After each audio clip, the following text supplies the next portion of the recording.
श्रीगुरुभ्यो नमः। ॐ नमो भगवते वासुदेवाय। ॐ श्रीकृष्णाय परब्रह्मणे नमः।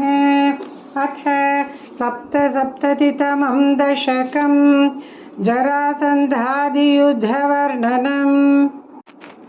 सैरन्द्र्यास्तदनुचिरं स्मरातुरायाः यातो भूसुललितमुद्भवेन साधम् आभासं त्वदुपगमोत्सवं सदैव ध्यायन्त्याः प्रतिदिनवाससज्जिकायाः। उपगते त्वयि पूर्णमनोरथां प्रमदसंभ्रमकं प्रपयोधरां विविधमाननमाददति मुदा रगसितां रमयाञ्च कृशे सुखम्। पृष्ठाभरं पुनरसा ववृणोद्वराकी भूयस्त्वया सुरतमेव निशान्तरेषु सायुज्यमस्त्विति वदेद् बुध एव कामं सामीप्यमस्त्वनिशमित्यपि न ब्रवीत् किम्। तत्तो भवान् देवनिशासु कासुचित् मृगीदृशं तां निभृतं विनोदयन् अददुपश्लोकयिति श्रुतं सुतं स नारदात् सात्वततन्त्रविद्बभौ। अक्रूरमन्दिरमितोऽथ बलोद्धवाभ्याम् अभ्यर्चितो बहुनुतो मुदितेन तेन येनौ विसृज्य विपिनागत पाण्डवेय वृत्तं विवेदित तथा धृतराष्ट्रचेष्टाम्।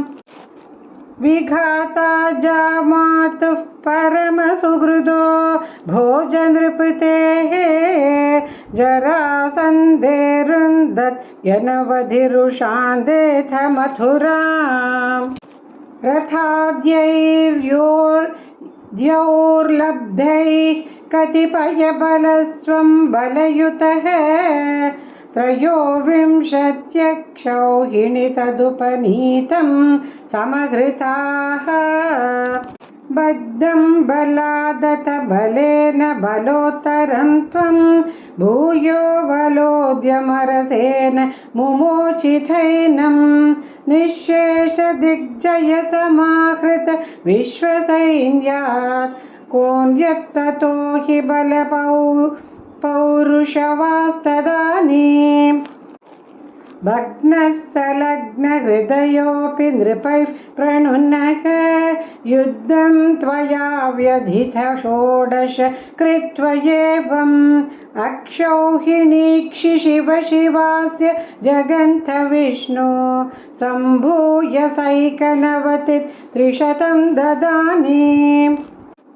अष्टादशेस्य समरे समुपेयुषि त्वं दृष्ट्वा पुरोऽथ यवनत्रिकोट्या त्वष्ट्रा निधाप्य पुरमाशु पयोधि मध्ये तत्राथ योगबलतः स्वजनानैषीः। पद्भ्यां त्वं पद्ममाली चकित इव पुरा निर्गतो धावमानः म्लेच्छेषेणानुयातो वधुसुकृतविहीनेन शैलेन यलैषीः। सुप्तैनाघ्र्याहतेन द्रुतमथ मुचुकुन्देन भस्मीकृतेऽस्मिन् भूपायास्मै गुहान्ते सुललितवपुषा तस्तिषे भक्तिभाजे।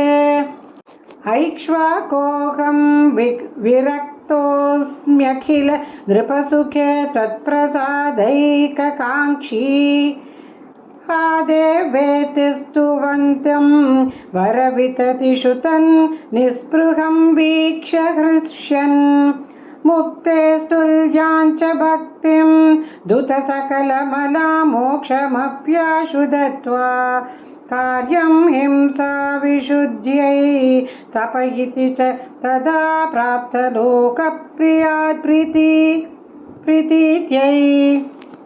तदनु मधुरां गत्वा हत्वा जमूं यवनाकृतां मगधपतिना मार्गे सैन्यैः पुरेव निवारितः चरमविजयं दर्पायास्मै प्रदाय पलायितः जलधिनगरीं यातो वातालयेश्वर पाहि मां नारायणाखिल गुरो भगवन् नमस्ते नारायणाखिल गुरो भगवन्